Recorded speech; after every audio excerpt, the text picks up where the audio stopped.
Les amis, bonjour, bonjour, soyez les bienvenus au petit déjeuner de Devenir pour agir. J'espère que vous avez passé une agréable semaine et je suis très heureux de vous retrouver aujourd'hui. Écrivain, journaliste, mon invité débute sa carrière à Paris-Normandie en 1968. Successivement, directeur de la rédaction Nouvel Observateur, au Figaro et au Point, ancien directeur éditorial de la Provence. Il a aussi écrit de nombreux romans et obtenu le prix du roman de l'Académie en 1992, le prix Interallié en 1995. Il a notamment écrit des biographies sur Mitterrand, sur Chirac. Il est membre notamment du jury du prix Renaudot, du prix Aujourd'hui et du prix du Quai des Orfèvres. En 2022, il a écrit Histoire intime de la Ve République, Le Sursaut, le tome 1, et La Belle Époque, le tome 2 dont nous allons parler aujourd'hui. Vous l'aurez reconnu, mon invité est un incontournable de la télévision, de la radio, de la presse écrite. Je suis très heureux et honoré de recevoir l'immense journaliste Franz-Olivier Gisbert. Immense bonbon. Franz-Olivier. Bon, d'accord, bonjour. Bonjour, bonjour. Bonjour. Soyez le bienvenu. Bonjour, bonjour, ça c'est votre truc. Hein. C'est bonjour, bon. bonjour. Merci de me recevoir et merci de prendre de votre temps Je vous en pour prie, discuter. ouais, je suis très heureux. Alors je voudrais tout d'abord commencer par une citation de Lamartine. Voilà la manière dont il se présentait. Je suis concitoyen de toute âme qui pense. La vérité, c'est mon pays. Et vous, François-Olivier Gisbert, qui êtes-vous? Bon, c'est un peu grandiloquent. C'est du Lamartine, quoi. J'adore Lamartine, par ailleurs. Un personnage vraiment touchant, intéressant. Grand alcoolique comme son copain Musset. Et c'est des personnages, bon, qui...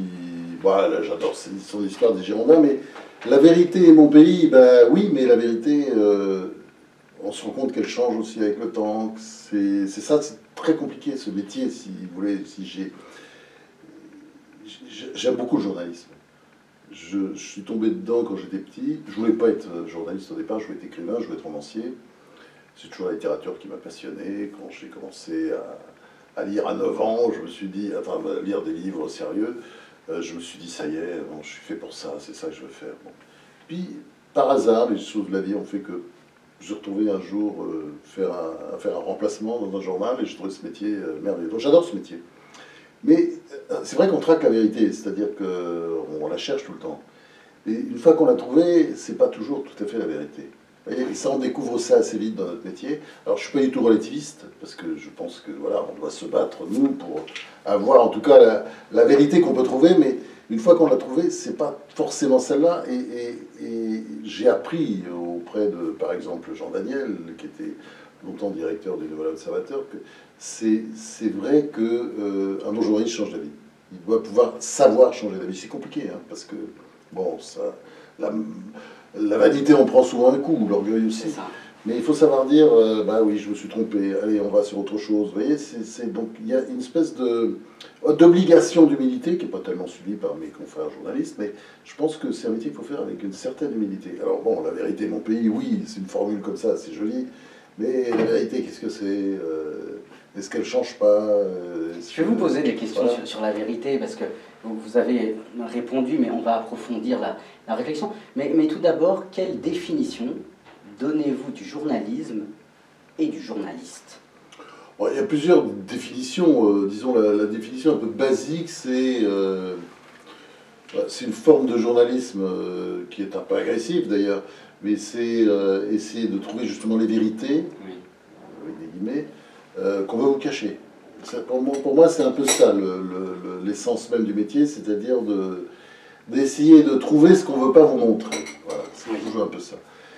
Mais en même temps, c'est pas si simple que ça, parce que le journalisme, c'est plusieurs choses en même temps. C'est aussi analyser, c'est aussi expliquer un problème avec les tenants, les aboutissants. Donc, il y a plein de formes de journalisme. Il y a une forme aussi d'irrévérence, un petit peu, comment dire... un genre, disons, il y a un genre dans les métiers journalistes qui est le genre un peu irrévérent, impertinent, insolent, et puis il y a un genre sérieux, plus, vous voyez, vous approfondissez. Donc l'idée, enfin, le journalisme, c'est pas, comment dire, il y a plusieurs métiers dans le journalisme. Ça, quand on a été journaliste longtemps comme moi, on le sait, c'est-à-dire qu'il y a toutes sortes de métiers inconnus. Par exemple, il y a des gens dans les journaux, on croit qu'ils font rien parce qu'ils n'écrivent pas et qui sont absolument fondamentaux dans le fonctionnement. Les secrétaires de rédaction, les réviseurs, les rédacteurs en chef technique aussi. Donc, on a l'impression, voilà, il n'y a pas leur nom sous les articles. En fait, ils jouent un rôle prédominant. Donc, on ne peut pas, comment dire...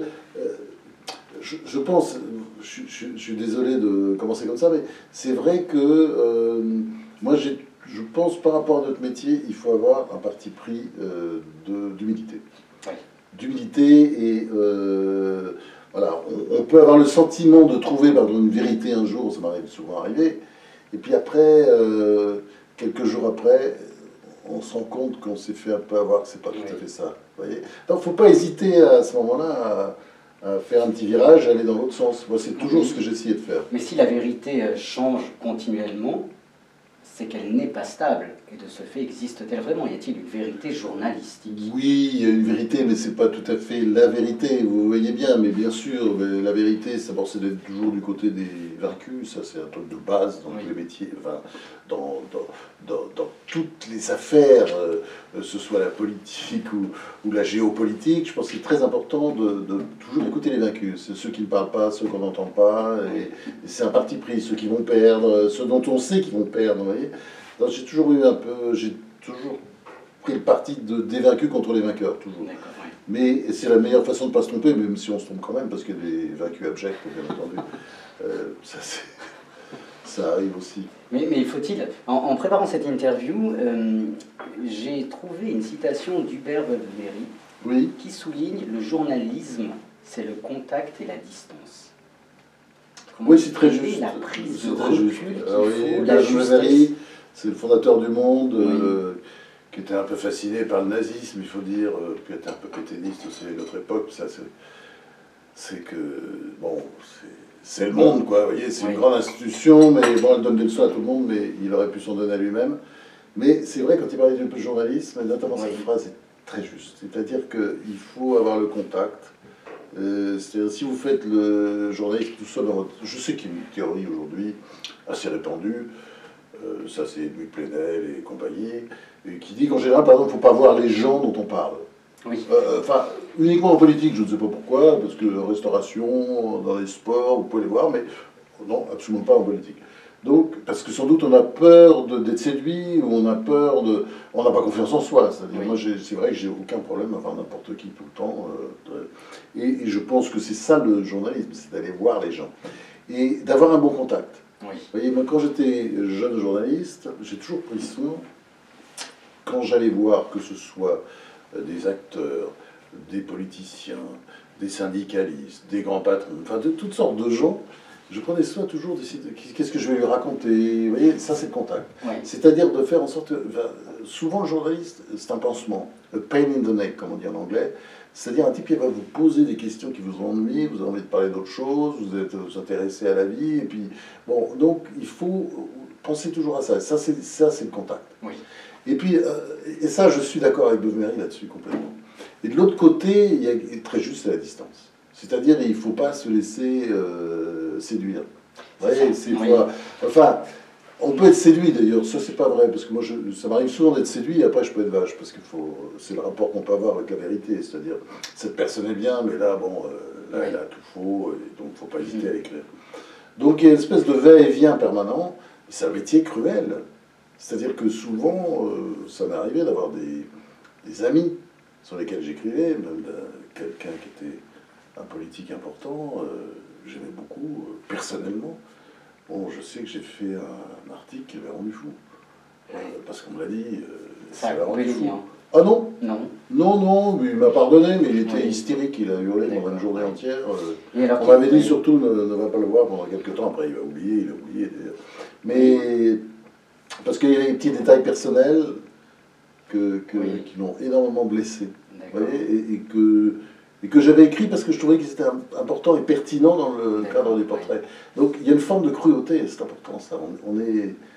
on n'est pas, comment dire, à l'abri de transformer des amis en ennemis parce que, bah, c'est ça, voilà, voilà, moi j'ai toujours veillé d'ailleurs à écrire ce que je voyais, ce que je pensais, ce que je ressentais. Alors très bien. Écrire ce que vous voyez, ce que vous pensiez, etc. Y a-t-il dans cette distance, à quel moment faut-il s'arrêter? Parce que pour ne pas rentrer dans une interprétation subjective et de ce fait s'échapper ou s'éloigner Eh ben, justement, c'est qu'il faut toujours être dans le va-et-vient. C'est une histoire de va-et-vient. C'est-à-dire vous êtes proche et en même temps vous êtes distant et vous revenez, vous repartez. Et moi je pense que c'est ça la bonne. Il y a de toute façon dans le journalisme, on voit très bien, c'est un métier, c'est très approximatif. Puis quand je dis on apprend très vite l'humilité, on se trompe. On va publier des mauvais chiffres. Parce qu'on voulait les adonner, mais c'est l'Institut qui s'est trompé. Vous voyez ce que je veux dire? Des choses comme ça, sans arrêt. Donc il faut savoir rectifier, vous voyez ce que je veux dire? Ou un tel, par exemple, ça c'est des histoires avec la justice, c'est une horrible personne qui a été chopée, c'est horrible, c'est une histoire horrible. Bon, le papier va passer, ah bah non, finalement, il n'y a rien dans le dossier, il va avoir une...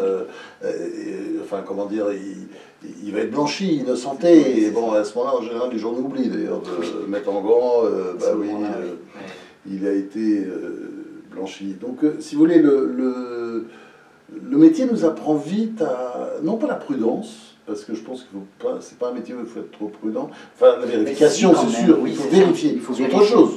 Non, c'est autre chose. Vous vérifiez, vous vérifiez. Mais l'histoire montre que vous vérifiez, mais enfin, à l'arrivée, il y aura quand même des imperfections. Et quand on achète un journal, soit de gauche, soit de droite, maintenant on ne sait plus finalement à quelle branche parfois appartient-il, achetons-nous un journal ou une pensée? Moi, je pense que c'est un journal avec un modèle culturel, un type de lecteur auquel il s'adresse, bien entendu. Alors, acheter une pensée, oui, enfin, les journalistes, enfin, les directeurs de journaux, souvent pensent que c'est important ce qu'ils pensent, mais oui, parce que ça, comment dire, c'est une sorte de climat qui existe avec le lecteur, c'est un peu une famille, etc. Mais en même temps, le journal n'a pas d'influence, on le sait très bien. Les journaux... enfin, les journalistes ne savent pas ça. Ils croient qu'ils ont beaucoup d'influence. Il suffit de lire les journaux pour voir, ils martèlent, ils font de la propagande. Bon, mais en même temps, vous voyez les résultats des élections, ça m'a toujours frappé. J'étais aux États-Unis en 1980, toute la presse était anti-Reagan, mais comme on n'imagine pas, mais c'était très très violent. Il a été élu avec un raz-de-marée. Avec Trump, longtemps plus tard, vous avez eu le même type d'histoire. La presse était déchaînée contre lui, et puis il a été élu, non pas par raz-de-marée, mais enfin il a fait un joli score. Et puis il a été élu. Et donc, puis en France, Chirac était donné battu en 95, ça devait être Balladur, la presse disait que ce serait Balladur, la presse était balladurienne, même la presse de gauche. Le Monde tressait des louanges à Balladur, tout le monde, voilà, ils étaient tous comme ça, à quatre pattes devant. Et ben ça a été Chirac. Et puis même chose en 2002, ça devait être Jospin, tout le monde, la presse, même le patronat, tout le monde était pour Jospin, et puis hop, ça a été Chirac. Donc vous voyez, c'est... Enfin, je pense que l'idée qu'on a de l'influence, il faut relativiser. Mais on s'adresse à un type de lecteur qui veut écouter une chanson, une pensée, enfin, voilà, on l'identifie. Après, le lecteur intelligent, c'est toujours intéressant, le lecteur intelligent, il veut aussi ce que pensent les autres. Oui. Hein?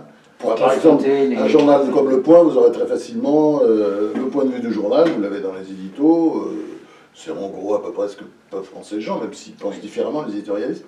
Puis brusquement, vous aurez sur 5 pages quelqu'un qui pense absolument le contraire de ce que pense le journal devant, et puis ça va être sur 5 pages, et puis le lecteur ne va pas protester, va trouver ça tout à fait intéressant. Vous voyez, donc ça c'est... Donc faut, comme toujours, moi je dis d'abord il y a plusieurs types de presse, et puis la presse c'est surtout pas une cathédrale, c'est pas une église, c'est pas une chapelle. Ouais, il y a des journaux comme ça, bien sûr, on en connaît, il y a des journaux même comme un peu, qui sont organisés comme des sectes apocalyptiques, alors, on va pas citer les noms, mais enfin, vous voyez très bien les journaux auxquels je peux penser. Mais ces journaux-là, je suis pas sûr qu'ils aient une influence considérable. Vous voyez, je pense qu'on a plus d'influence quand on est ouvert. Et là, à ce moment-là, on n'a pas d'influence, puisque par définition, on apporte différentes pièces du dossier. Quelle définition donnez-vous du journal? Un journal, qu'est-ce qu'un journal pour vous? Je vous pose cette question parce que vous avez bien connu Julien Green. Et voilà la définition qu'il donnait lui-même. Il dit: un journal est une longue lettre que l'auteur s'écrit à lui-même, et le plus étonnant est qu'il ne donne à lui-même jamais ses propres nouvelles. Ouais, je connais cette citation, elle est très très bien. Elle est méchante, mais elle est très très bien. Mais je vois pas ça comme ça. Moi, en tant que... Enfin, longtemps aujourd'hui, je ne suis qu'un éditorialiste, mais en tant que fabricant de journaux, oui. J'essayais oui, je veux dire, c'est le mot, c'est fabricant. J'étais en même temps un petit artisan, je me voyais plus comme un artisan dans une boutique. Je dirais, c'est un peu... J'ai souvent l'expression de bouquet. On offre un bouquet avec des fleurs très différentes. D'accord. Des fleurs sèches, des fleurs... Une belle métaphore. Oui, mais c'est plutôt ça que je vois. C'est-à-dire, un journal, c'est un ensemble. Oui. Et c'est un puzzle. Si ça a marché, c'est parce qu'il y avait une magie. Vous voyez ? Et c'est très important de penser. Par exemple, moi, j'ai repris différents journaux qui existaient avant moi. Et c'est vrai que je suis toujours inspiré de qu'est-ce que c'était avant. Je lisais les anciens journaux, je voyais pourquoi ça a marché au départ. Pourquoi, quel était le ressort. Et souvent, d'ailleurs, on repart très vite parce qu'on a retrouvé les marques du départ. Parce que les journaux, peu à peu, surtout avec le succès, il y a une forme de dégénérescence, d'habitude, de fatigue, d'usure. Vous voyez. Donc, il faut souvent revenir un peu aux principes de base qui ont fait que le journal qui a été créé s'est développé et a fonctionné. Et à votre avis, est-ce que les journaux, que ce soit presse écrite ou la télévision, la radio, influencent-ils, tous ces médias influencent-ils la société? On dit souvent que les médias, la presse, élit déjà le président de la République avant même qu'il soit élu. Quelle influence la presse a-t-il finalement sur les citoyens que nous sommes? On est en démocratie et même si l'esprit critique a tendance à être moins important, moi je fais partie d'une génération, on avait la philo, c'était un cours, ma mère était prof de philo, et c'était très important la philo.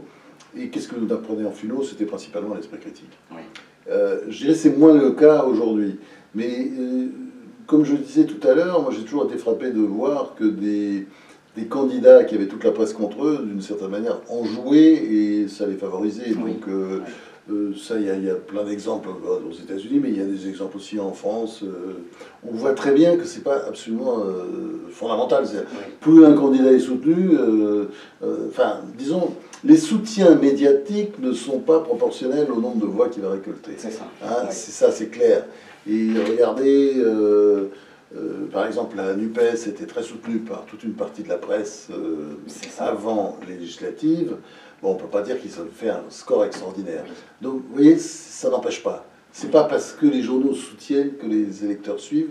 On est en démocratie. Donc les gens, justement, nous, on doit avoir de la distance, mais eux aussi ont de la distance par rapport à ce qu'on fait. Ce que je vous dis, moi, par exemple, j'ai toujours été frappé. Toujours les journaux où j'étais, j'aimais bien que des gens différents s'expriment régulièrement. Et j'étais frappé toujours des réactions qu'il y avait à l'intérieur des journaux, où beaucoup de gens disaient « c'est pas bien, mais pourquoi on fait ça, on ne devrait pas ». Et en fait, il n'y avait pas de lettres. Les gens étaient contents de voir ça, c'était un autre point de vue. Ils ne pensent pas comme nous, mais ça marche. Alors je voudrais passer, Franz-Olivier Gisbert, à la deuxième partie de l'interview sur l'histoire, sur votre dernier ouvrage, Histoire intime de la Ve République, le tome 2, La Belle Époque. En tant que journaliste, Franz-Olivier, écrivez-vous l'histoire ou la commentez-vous? Est-ce que vous la construisez, vous l'écrivez ou la commentez? Je répète, il faut être très humble dans ce métier. J'écris pas l'histoire, et les historiens eux-mêmes n'écrivent pas l'histoire, puisqu'ils la écrivent différemment, selon les siècles. On voit très bien la même histoire est racontée différemment, parce qu'ils ont trouvé des choses, et que c'est toujours l'histoire de la vérité, quoi. C'est pas qu'il n'y a pas de vérité, il y a une vérité, mais elle change, elle évolue, parce que, selon le travail qu'on a fait. Donc, moi, disons, j'ai pas l'impression de faire un livre d'historien.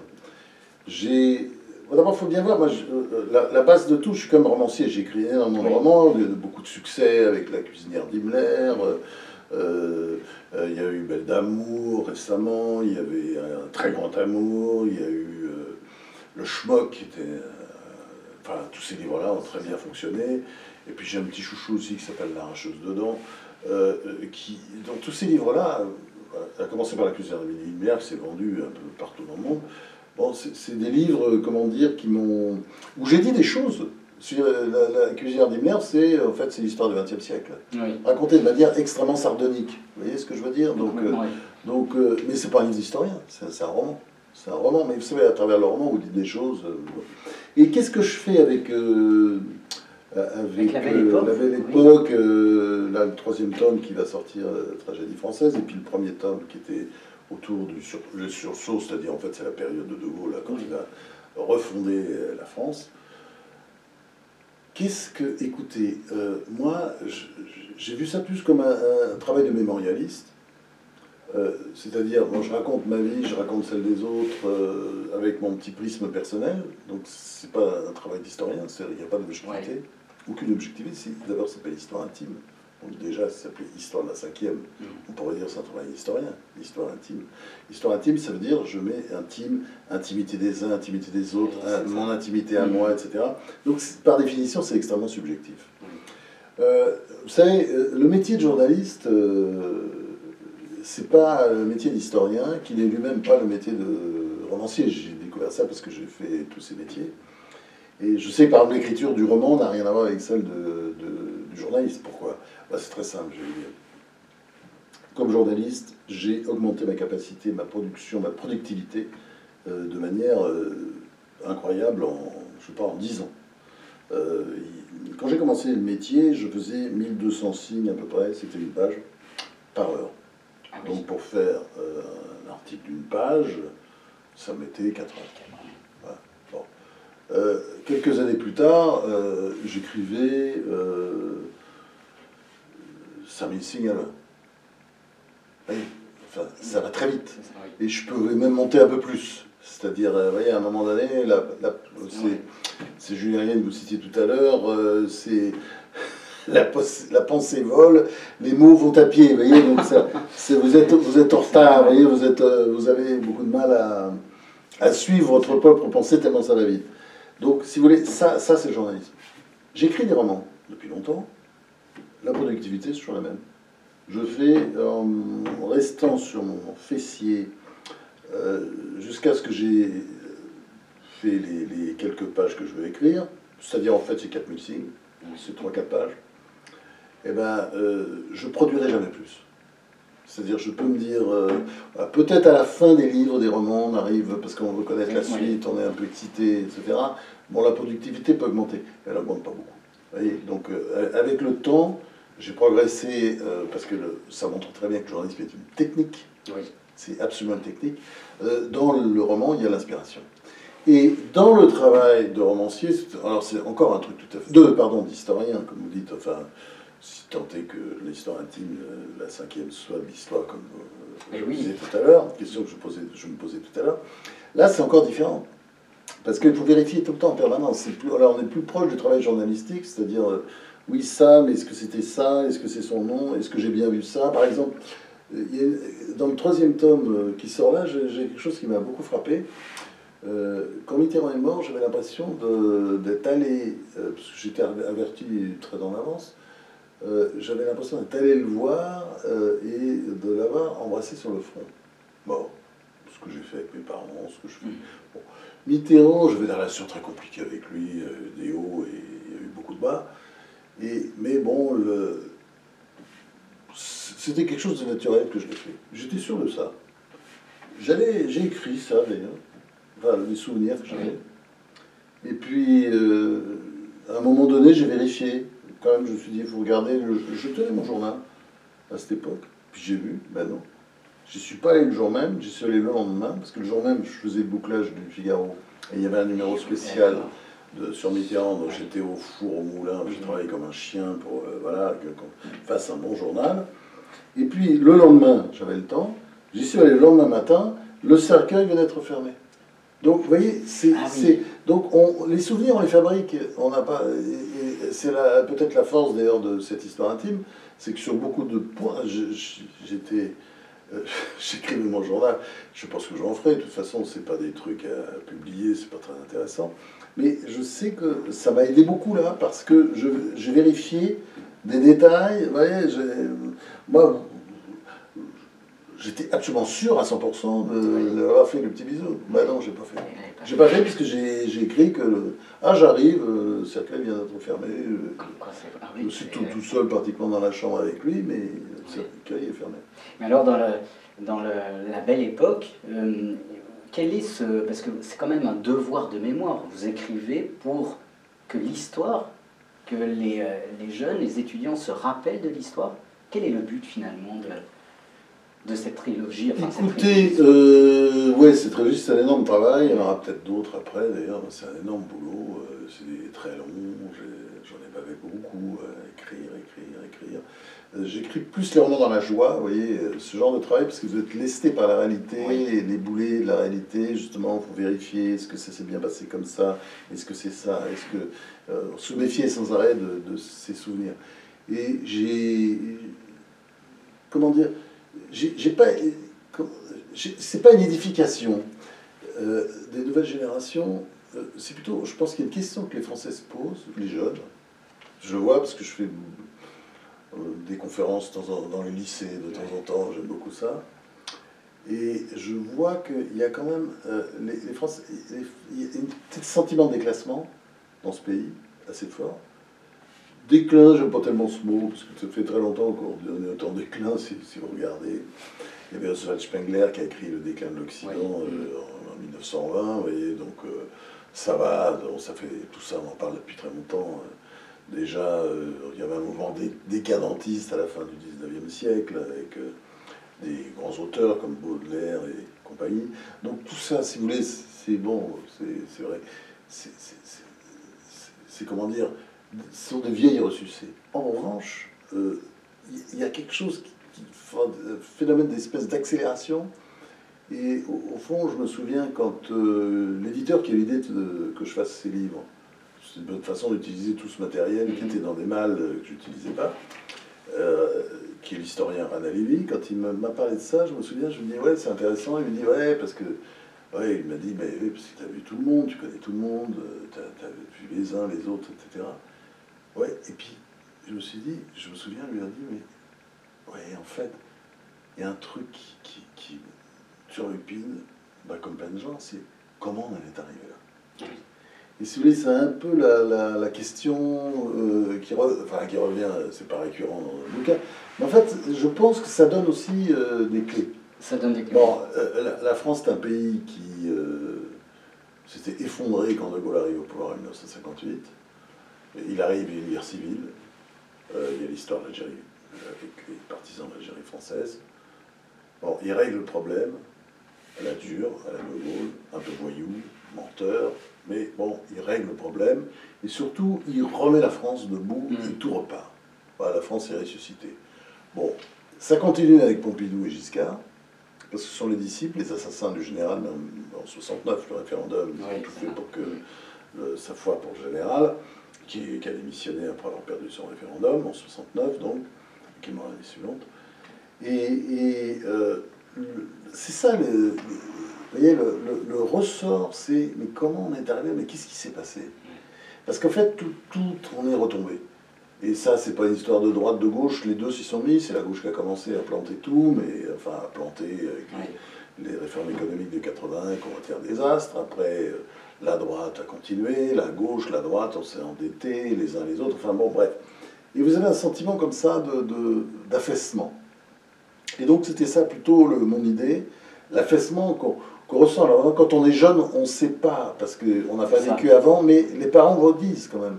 Donc c'est quelque chose qui est ancré quand même dans le pays, et puis ça se remonte, c'est pas parce qu'on s'effondre qu'on va s'effondrer définitivement longtemps. Un jour, il y a quelqu'un qui dit, bon allez, on arrête de conneries, allez c'est bon, allez on y va, puis tout repart, les gens n'attendent que ça.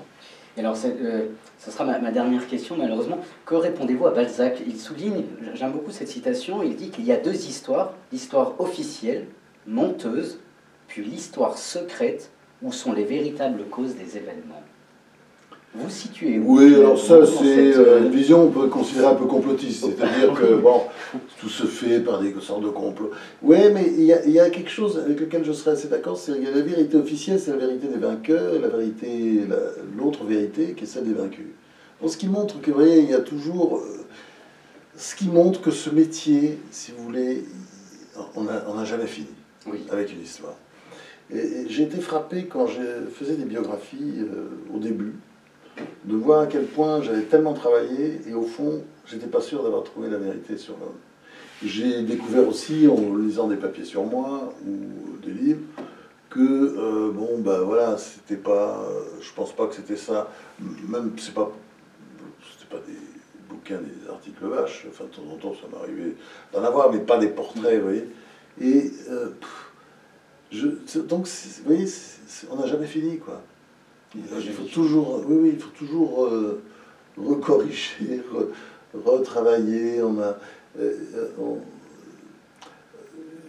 Il y a un petit côté, c'est pour ça que je reviens sur ce mot que j'ai utilisé tout à l'heure à propos de mon métier, même quand je dirigeais des journaux, des grosses boîtes.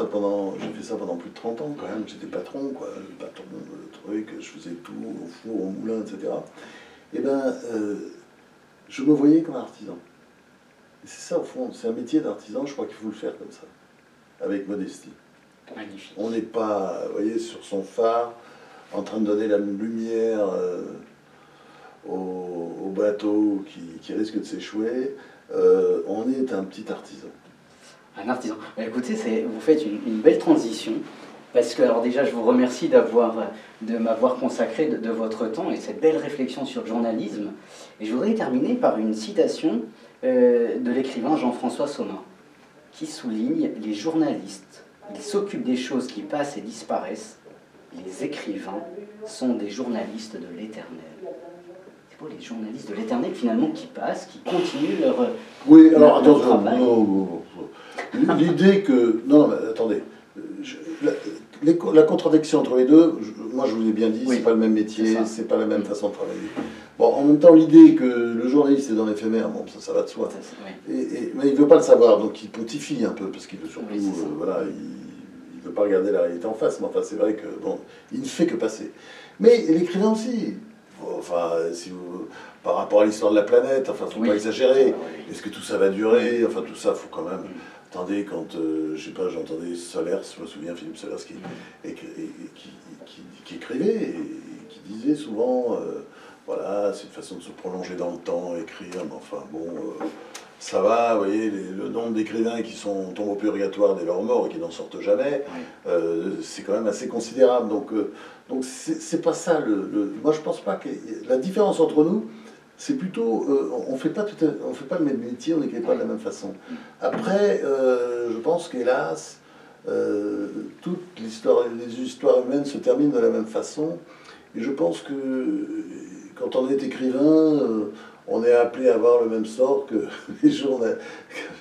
Quand on est journaliste, moi qui suis un peu les deux, parce que au fond, vous savez, qui va s'en sortir, disons, à échelle de 1000 ans, en dehors d'Homère, de Molière, de Victor Hugo, tiens, on en a quand même 2 ou 3 en France, mais enfin, il y en a plein d'autres aussi qu'on pourrait citer. Shakespeare, bien sûr, énorme, enfin bon, je ne vais pas continuer la liste, mais bon, vous savez, on n'est pas tous ces gens-là. Et c'est le problème de l'écrivain, c'est-à-dire que, voilà, il est vite oublié aussi. Et ça met parfois un peu plus de temps, mais de toute façon, son compte est bon aussi. Merci Franck-Olivier Gisbert de m'avoir reçu. Merci beaucoup. Merci à vous. Et nous vous invitons, les amis, à acheter donc le 2 novembre, c'est la sortie de votre 3e tome. Ouais, Tragédie française. Tragédie française. Chez Gallimard. Chez Gallimard. En tout cas, merci beaucoup de nous avoir suivis. Je vous souhaite une agréable semaine et je vous dis à la semaine prochaine pour une nouvelle émission. Et bonne semaine. Merci beaucoup. À bientôt les amis. Ciao, ciao.